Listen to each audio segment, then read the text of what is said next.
السلام علیکم دوستو، میں ہوں محمد کاشف اور آپ دیکھ رہے ہیں انفو کائنات۔ حضرت آدم علیہ السلام کی اولاد میں کیسے بت پرستی شروع ہوئی؟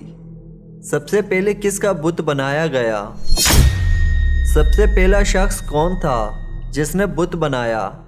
آخر کیا وجہ تھی کہ ایک اللہ کو ماننے والوں کو بتوں کی ضرورت پڑ گئی؟ آج کی ویڈیو میں ہم انہی سوالات کے جوابات جانیں گے۔ ویڈیو شروع کرنے سے پہلے دوستوں سے گزارش ہے، جن دوستوں نے میرے چینل کو سبسکرائب نہیں کیا وہ کر لیں۔ حضرت آدم علیہ السلام کی وفات کے 126 سال بعد حضرت نوح علیہ السلام پیدا ہوئے۔ بعض روایات میں بتایا جاتا ہے کہ 146 سال بعد حضرت نوح علیہ السلام کی ولادت ہوئی۔ مشہور تاریخ دان لکھتے ہیں کہ حضرت نوح علیہ السلام کا اصل نام السکن تھا، جبکہ کچھ روایات میں ان کا اصل نام الساکن اور عبدالغفار لکھا گیا ہے۔ لیکن جب حضرت نوح علیہ السلام 40 سال تک روتے رہے تو ان کا نام نوح پڑ گیا۔ نوح کے لغوی معنی بہت زیادہ رونے والے کے ہیں۔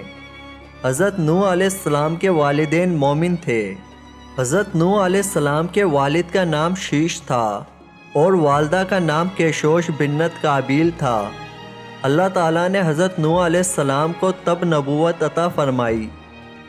حضرت ابن جریر رحمۃ اللہ علیہ محمد بن قیس سے سند کے ساتھ روایت کرتے ہیں کہ حضرت آدم علیہ السلام کی اولاد میں حضرت نوح علیہ السلام سے پہلے کچھ بہت نیک لوگ تھے۔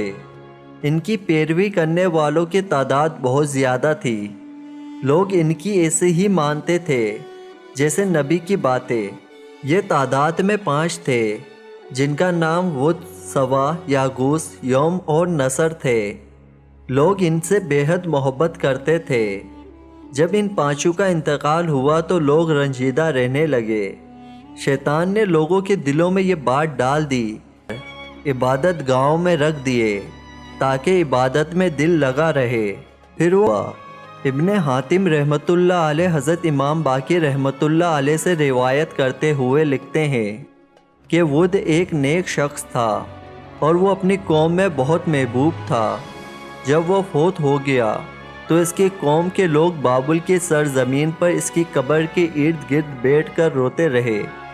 جب ابلیس نے ان کی آہو بقا دیکھی تو وہ ایک انسان کی صورت میں آیا اور کہنے لگا، میں نے تمہارے رونے کو دیکھ لیا، تو تمہارا کیا خیال ہے کہ میں تمہارے لیے بت کی ایک تصویر بنا دوں؟ تم اپنے مجلس میں اس تصویر کو دیکھ کر اسے یاد کیا کرو۔ تو انہوں نے اس سے اتفاق کیا تو اس نے بت کی تصویر بنا دی، جس کو وہ اپنی مجلس میں رکھ کر اس کا ذکر کیا کرتے۔ جب ابلیس نے یہ منظر دیکھا تو کہا، میں تم میں سے ہر ایک کے گھر بت کا ایک مجسمہ بنا کر رکھ دوں تاکہ تم میں سے ہر شخص اپنے گھر میں بت کا ذکر کیا کرے۔ انہوں نے اس بات کو بھی مان لیا، اس کو خدا مان کر اس کی عبادت کرنے لگے۔ پھر انہوں نے اللہ کو چھوڑ کر اس بت کی عبادت شروع کر دی۔ پھر اللہ پاک کو چھوڑ کر جس بت کی سب سے پہلے عبادت شروع کی وہ بت کا نام بت تھا۔ امید کرتا ہوں کہ آپ کو یہ میری چھوٹی سی ویڈیو پسند آئی ہوگی، تو پلیز اس ویڈیو کو لائک کریں، اپنے دوستوں میں شیئر کریں اور میرے چینل کو ضرور سبسکرائب کریں۔